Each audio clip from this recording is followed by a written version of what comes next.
Magandang araw, magandang gabi kung nasaan man kayo ngayong araw na to mga kainags. Andito ako sa ano ngayon sa saan pa ba? Siyempre na sa Edmonton. Pambihira naman, ang pangit ng araw natin ngayon mga kainags. So, nakakainis. June 8, 2024. Pambihira. Tingnan nyo yung kalangitan natin, madilim oh. Winter, spring, summer, or fall. Tuloy ang buhay sa Canada. Tapos ganun pa rin ang panahon natin mga kainags. Nako, ang panahon natin ngayon ay napakalamig pa rin. Hindi naman sobrang lamig ano, kumbaga malamig pa rin. Hindi ito yung ine-expect natin ngayong buwan ng June. Pambihira, magsa-summer na next week. Bakit ganito pa rin? Nakasuot pa rin kami ng sweatshirt. Pambihira, buti nga medyo sumikat-sikat na ng konting ano si liwanag si araw ano, kaya kanina kasi nakasuot ako ng tuk mga kainay. So ngayon medyo kailangan nating tanggalin dahil gusto kong enjoy ang labas, pambihira. Pero mamaya baka maglagay uli ako ng tuk. Kasi naman talaga naman malamig pa rin. Pambihira naman talagang panahon ngayon dito sa Alberta, Canada oh. Ewan ko lang kung ganito rin sa buong probinsya ng ano, ng territories ng Canada, kung malamig din. Pero tingin ko malamig din kasi may mga napapanood din ako mga YouTube nila. Sabi nila malamig pa rin daw sa probinsya ng Saskatchewan, Winnipeg, yan, Yukon, at kung saan-saan pang territory at probinsya ng Alberta, Canada, ng Canada pala. Oh grabe, in-expect ko kasi mga kainags, magsusuot na ako ngayon ng mga short tsaka tsinelas, yan. Pero tingnan nyo yung forma ko. Tingnan nyo yung forma ko oh. Grabe, pambihira no. In-expect ko pwede na ako maghubad ng ano, naglalakad sa daan na nakahubad. So pupunta muna ako dito sa T-Place mga kainags, kasi inutusan ako ni Mahal na Reyna, manlilibre daw siya sa mga kaibigan niya, mga dito sa kasamahan niya sa trabaho. Kasi raw lagi siyang nililibre nung kanyang mga kasamahan sa trabaho. It's time naman daw para siya naman ang bumawi. Yan.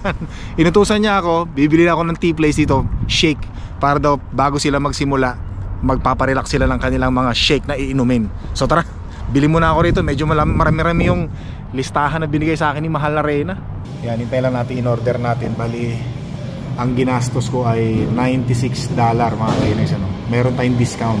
Yan. Tapos nagbigay ako ng tip na $5. Diba? Ayos na yun. So grabe kasi ano parang 14 ice cup, parang gano'n. Yung cup, 14 cups na shake yung in-order ko. Ang daming nilibre ni Mahal na Reyna no? Diba? Galante si Mahal na Reyna. Yan, ano na, para makabawi naman daw si Mahal na Reyna. So by the way mga kainags ano, laban nga pala ng Oilers ngayon tsaka ng Miami, Florida. So nasa ano sila ngayon, nasa Miami, Florida ngayon ng Oilers. Kasi doon gaganapin yung first game tsaka game 2, game 1, game 2 sa Miami, tapos game 3, game 4 dito sa Edmonton Rogers. Yan. So sana manalo ang Oilers natin. Go Oilers, go Oilers, go. Yan. Para mag-champion naman ng Canada sa National Hockey Stanley Cup Finals. Yan. Oh, thank you. Yeah. Ito lahat mga kainags yung nabili natin ano. Ilan lahat? 4, 8, 10, 12, 13 lahat. Yan, lalagay lang natin muna rito. Yung isa dyan sa akin, lagay muna natin dito sa ano. Angat muna natin to. Yan, para wag matumba. Linis ng sakyan ko no, yung loob ng sakyan ko linis no. Hindi pa natin na ano yan hindi pa natin na vacuum. Yan, lagay muna natin to. Ilagay muna natin yan. At ito, nako, iba-ibang flavor oh. Sarap nito mga kinis. Ano to? Shake. Yan, so dito na si Mahal na Reyna. Andito, sa kabila. Nasa kabila ang iyong mga pinag-utos. Isa-isa lang muna. Hawakan mo itong dalawa. Baka tumaob. Hindi. Hindi ka tawag yan. Siyempre meron akong isa rito, tatabi ko na. Ilan yan? 12? Ha? Hindi ko alam. Basta yung bigay ko lang pinag-utos mo. Yan tara. Sandali lang mga kainags, tulungan ko lang si Mahal na Reyna. Kayang-kaya yan mga kainags, di ba? Yan, sige, matutuwa sigurado yung mga kasama mo sa trabaho nito. Hindi ko nga mabibigyan yung iba. Magtatapos. Naku, magagalit sa'yo, hindi mo mabibigyan yung iba. Yun sa kitchen lang. Sa kitchen lang, yan. Ayos, tara. Sige na. Bye-bye. Wala ka naman, mamaya na ako kikiki sa'yo. Yan. So, nagbigay na natin, tapos na yung mission natin kay Mahal na Reyna. Tayo naman, gagala-gala tayo ngayon. Naku, hula no. Meron pa naman akong i-endorse mamaya mga kainis. Mamaya ko pa naman sisimulan yung yung ating endorsement, yung first ever endorsement natin, yung pangarap ko maging endorser. Naku, natupad na mga kainis Mamaya natin i-endorse Pag-uwi natin ng bahay, endorse na natin yung insecticide. Yan. Ano ba yung pesticide tsaka insecticide? Di ba parang pareho lang yun? Pareho yung peste ng mga halaman, di ba? Parang mga ganun, mga gulay, mga ganun, di ba? Yung insecticide, mga insekto, katulad mga gagamba, cockroaches, ganun ba yun? Ganun yun, di ba? So anyway, mamaya, mga makainex, ano? Mas magandang basahin na lang natin yung instruction, yung label. Yan. Mga kainags, ano, meron nga pala tayong isang kababayan na nagbigay sa akin itong produkto na to. Yan. Kita nyo, ito ay ang On Guard. Merong spray at meron ding jug. At dito sa jug na to, meron siyang yan, no, pang-spray, no, mga kainags. Yan, no. At ito ay maganda ngayong summer na to. Dahil kung kailangan nyo ng effective na pamatay sa mga insekto, ay narito na ang solusyon sa ating problema. At ito ang pinaka-effective dito sa Canada. Ang On Guard, mga kainags, merong spray at merong jug. At ito ang ginagamit ng mga pest control professional dito sa Canada. At ito ay hindi nabibili sa Home Depot, Canadian Tire, Home Hardware at kung saan-saan pa. At ito ay mabibili lamang sa Amazon.ca. At pang-professional talaga ito. Yun. P22 RTU ay pwedeng gamitin sa loob ng bahay at sa labas ng bahay. RTU, anong ibig sabihin ng RTU? Sa English, ready to use. Ito ay water-based at hintayin lang matuyo. At ito ay napaka-effective. Spray nyo lang sa mga bintana, yan pag naka-open yan, pag summer. Ganon din sa mga pintuan ng bahay ninyo at ganon din sa mga crack na simento. Ito ay tumatagal ng 60 days. Wow, ganon kabisa at napaka-effective. Ito ay water-based. Hintayin lang matuyo, mga kainags, ano? Yan, at ito ay talaga namang swabe. Subok na, sinubukan ko rin at naman satisfied talaga ako. Ang On Guard. At pwede rin gamitin ito sa mga camping, mga kainags. Spray nyo lang sa tent ninyo kung saan madalas dumadapo yung mga insekto. Muli, mga kainags, ano? Ito ay mabibili at binibenta ni Kabayan sa Amazon.ca. Ang seller name niya ay J2M2 Canada. At sa Canada lang ito mabibili. At available. Meron din siyang On Guard Total Insect. Ang higit sa lahat, ang pinaka-importante sa lahat, bago nyo gamitin ito, basahin ang label. Basahin ang instruction. Do not forget to read the instruction and warning.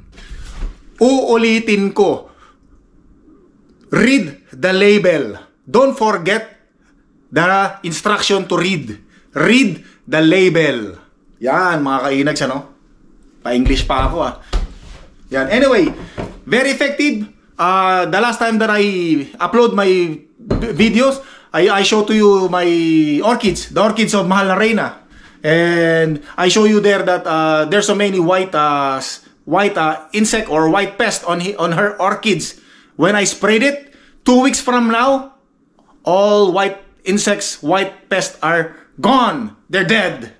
Because of this, On Guard, subok na, matibay at maaasahan, efektibo, siguradong sigurado. Yan. So ito, mga kainis, ano, papakita ko nung inisprayan ko May 24, May 26, yung mga orchids ni Mahal na Reyna, punong-puno ng patsi. Ngayon, June 8, 2024, I would like to say thank you for On Guard because Mahal na Reyna's problem on her orchids, on her plants are gone, are solved. I'll show you. Let's open the window, the sesame. Yan. See this, mga kainags, oh? Kita nyo ba yan? It's clean. Beautiful. See? Clean. Dito, kita nyo dito, di ba? Oh, malinis na dati, di ba? Punong-puno yan, oh. Ayan, mga kainags, yung orchids ni Mahal na Reyna dati, di ba? Yung loob niyan, punong-puno ng puti. God, my goodness. Ito rin, mga kainags, ano? Yan, ito talaga yung pinakita ko sa inyo. Yung mga puting nakikita nyo na yan. Mga kalansay na lang yan. Mga naiwang bakas na lang yan. Yan, tingnan nyo yung loob, oh. Malinis na malinis, mga kainags, oh. Ganun din tong isa. Tingnan nyo naman, oh. Diba? Oh, malinis. Yung mga puting nakikita nyo na yan, wala na yan. Ano na lang yan. Mga... Oh, wala na yan, oh. Mga bakas na lang nila. Yung mga shell na lang nila yan. Diba? Linis niya na ngayon, diba? Yan. So, napaka-effective, mga kainags, ano? Sinubukan ko muna bago ko i-endorse sa inyo, syempre naman, para malaman ko. At very effective talaga At very satisfied kami ni Mahal na Reyna. Kaya mga kainags, no, kung ako sa inyo, subukan nyo na to kung may mga problema kayo sa peste. At gusto ko rin sabihin sa inyo mga kainags, no, ay ito ay top seller sa Amazon. I-type nyo lang, insect spray, at lalabas na agad ang produktong ito. Doon sa mga gustong bumili, meron tayong promo code. I-type nyo lang ang promo code na INAGSTV10 at makakakuha kayo ng 10% discount. At para naman syempre madali kayo maka-order nito sa Amazon.ca, nasa ibaba ng vlog na ito ang link mga kainags, ano? Isang pindot nyo lang at pupunta na agad kayo dun mismo sa produktong ito. Bilhin nyo na kaagad at ako talaga sigurado, sulit na sulit dahil naman ang perang babayad nyo dito ay panalong panalo, discounted pa. Lahat panalo mga kainags, ano? Walang katalo-talo. Kaya saan pa tayo? On guard! Laging merong nagbabantay sa atin. Yon. Salamat, salamat. Yung ano natin, no, yung birds feeder, yung pagkain ng ibon, yung lagayan ng pagkain ng ibon. Ayan, nasa sobrang lakas ng hangin. Natangay, nasira. Ayan, no. Sira. Oh, grabe lakas kasi ng hangin ng mga nakaraang gabi. Ayan, no, tanggal. Bibilin lang ulit tayo ng bago mga kainags, ano. Siguro mga 2 taon din sa akin yun. Ito natapos na natin tong bakod natin. Buti naman kasi pinapangambahan ko to na ano eh. Pinapangambahan ko to na baka makawala sila sa ayon. Yun bang halimbawa pinakawalan natin sila dito sa backyard. Tapos nandun tayo sa loob ng bahay. Wala tayong kamalay-malay. Yung aso natin nakawala na pala, nakalusot dito. Lumabas na. Tapos yung tatawagin na natin, hindi na natin matawag kasi wala na rito, no? Tapos naligaw na si Sayon. Nako. Ang sakit sa ulo nun mga kainags. Para kang nawala ng anak. Grabe. No? 2 beses nang nakawala si Sayon dito, 'di ba? Mabuti na lang yung isa. Nung nakawala si Sayon, yun hinatid nung nakakita sa kanya. Kinabahan talaga ako, grabe. Tara makapag-bike nga, bike muna tayo. Tapos malapit na tayo mga kainis, malapit tayong pupunta ng Mexico. Ilang araw na lang, ano? Kaya medyo parang kinakabahan ako. Kasi parang meron tayong phobia, no? Naalala nyo ba na umuwi tayo ng Pilipinas? Diba dati parang mukhang hindi pa ako matutuloy nung araw na yun eh. Yung umuwi tayo ng Pilipinas kasi kailangan nga ng e-travel pass. Nung time na yun, uwi ako ng Pilipinas, hindi ko alam na mayroong mga ganun pala e-travel. Akala ko papakita mo na lang yung passport mo at saka yung e-ticket. Akala ko yun na lang. Yung pala meron, diba? Grabe. Nagkanda ako nun. Halos maganda ipot-ipot ako sa salawal ko noon. Maganda ihi-ihi ako sa salawal ko noon. Amira. Mabuti na lang tinulungan ako nung Air Canada. Merong doon tinulungan niya ako, sabi ko kasi hindi ko alam yun eh. So tinulungan niya ako, mabuti na lang hindi siya busy noong time na yun. Kaya ginawa niya. Tapos nawala pa yung takip ng cellphone, yung SIM card ng cellphone ko. Nawala pa. Nataranta na ako eh. Kaya pag may pupunta tayo ng Mexico, parang sabi ko baka mamaya may mga iba pang documents doon. Baka may i-travel pa, mga ganun. Alam niyo yung mga kainags, yung phobia na. Pero nagtanong-tanong naman ako doon sa mga kababayan natin na nakapunta na doon sa Canada, ay sa Mexico. Sabi nila, papakita mo lang yung e-ticket, tapos yung hotel kung saan ka mag-i-stay, tapos yung passport mo, yung Canadian passport mo, okay na yon, sabi niya ganon. Sabi ko baka mamaya meron pang ibang baka meron pang ibang ihingiin sa akin, di ko alam eh. Hindi na naman ako hindi naman baka mamaya hindi kami alam niyo yung mga kainis, yung mga iniisip natin na ay baka yung mga baka na hindi mangyari. Wag naman, pero siyempre sabi naman nila hindi sa lang yan, sa Pilipinas lang yung e-travel. Doon lang sa Pilipinas yan. Pero sa mga ibang bansa passport tsaka yun e-ticket yan, tapos mga hotel, kung ano yung mga business na gagawin mo. Baba muna tayo, ang sakit sa puwet. Tapos nga pala mga kinags, sa October kasado na rin yung USA natin. Yan sa may Manhattan Beach, sa may Los Angeles, California, United States of America. Yun. Ang bihira, matutuloy na rin, no? Hopefully matuloy mga kainags, no? Pero meron na tayong ticket tsaka hotel. Kasado na. October yon, October, mga 3rd week ng October. Yan, para makatapak naman ako sa bansang pinapangarap ng karamihan, ang Amerika. Yan. Kasi dapat noong 2020 pupunta kami ng Las Vegas, family kami. May ticket na rin kami noon, may hotel na. Talagang hinihintay na lang namin yung buwan ng June. Kaya lang, di ba nag-pandemic nga, lahat kanselado. So napornada. So ngayon, sabi ko kay Mahal na Reyna, it's time na para naman mag-travel tayo. Abay, pambihira naman na nagkakaedad na tayo, enjoy na natin yung buhay natin, di ba? Di ba? sabi ko enjoy na natin. Yan, kaya lang medyo may problema sa schedule ni Mahal na Reyna. So ang matutuloy sa October, ako lang, hindi kasama si Mahal na Reyna. So doon lang ako sa may hotel, tapos Manhattan Beach, tapos sa gala-gala lang doon sa sa kalye. Parang ganito yung ginagawa natin, lakad-lakad lang doon sa kalye ng ng Los Angeles. Yan. Tapos may mga may mga kaibigan na rin ako na message, mga kasamahan ko dati sa trabaho sa may McDonald's United Nation diyan sa may Ermita, Maynila. Mga tropang kamote. Yan. Sabi ng isang tropa ko pupuntahan niya raw ako sa hotel, tapos ipapasyal niya raw ako. Posible raw na pumunta kami ng San Diego, California. Yan, hindi ko alam, bahala na sila kung saan nila ako dalhin. Mga tropa ko talaga yon, mga tropa ko talaga sila way back in 1990s. Mga kasamahan ko sa McDonald's United Nation. Yan. Dalawang beses tayong ngayon magta-travel outside Canada, mga kainags, no? Sa isang taon. Yan. Tapos next year, bala ko next year ganun din. Gusto ko every year ay 2 times na akong magta-travel, with or without Mahal na Reyna. Sabi ko kay Mahal na Reyna, abang maaga, ayusin mo agad yung schedule mo, magpaalam ka na kaagad. Ang problema, hindi siya payagan kasi nga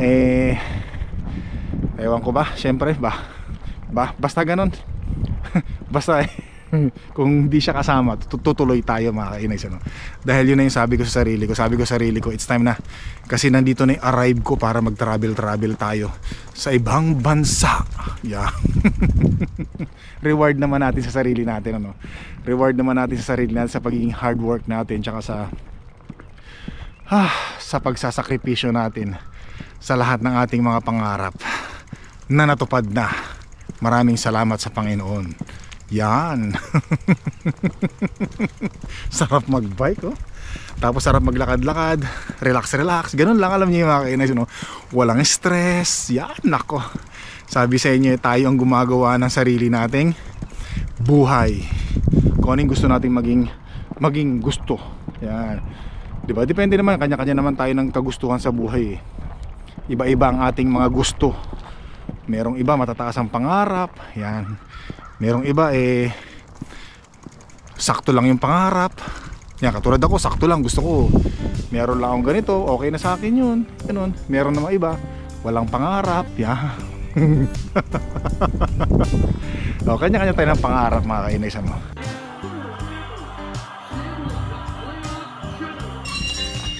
Ay, nako. Talo Oilers. Dito na si Mahal na Reyna. Talo Oilers natin, mga kainags, Bale, game 7 pa naman yun.